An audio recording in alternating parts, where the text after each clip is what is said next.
8 tetor. E mira jon është kënaqësia e Perëndisë. Do të bëj me ta një beslidhje të përjetshme. Nuk do të largohem më prej tyre dhe do të bëj të mira dhe do të shtije në zemrën e tyre frikën me qëllim që të mos më braktisin. Do të ndjej gëzim duke u bërë të mirë dhe do t'i mbjell në mënyrë të qëndrueshme në këtë vend me gjithë zemrën time dhe me gjithë shpirtin tim. Jeremia 32:20-21. Kërkimi i Perëndisë për t'u lavdëruar nga ne dhe kërkimi ynë për t'u kënaqur në të janë i njëjti kërkim.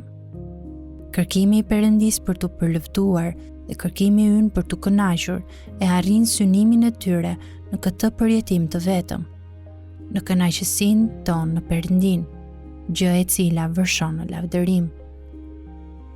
Për Perëndin, lavdërimi është jehona e ëmbël e përsosmërive të tij në zemrat e njerëzve të tij.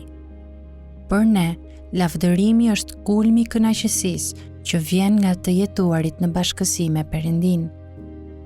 Rrjedhoja e mahnitshme e këtij zbulimi është që e gjithë energjia e gjithë pushtetshme që e motivon zemrën e Perëndisë të kërkojë lavdinë e tij, është gjithashtu ajo që e motivon të kënaqë zemrat e atyre që e kërkojnë gëzimin në të.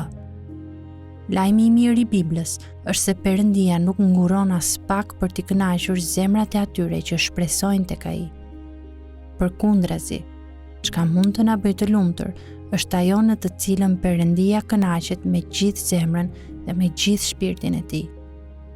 Këto janë fjalë të mahnitshme. Do të ndjej gëzim duke u bërë të mirë me gjithë zemrën time dhe me gjithë shpirtin tim. Jeremia 32:21.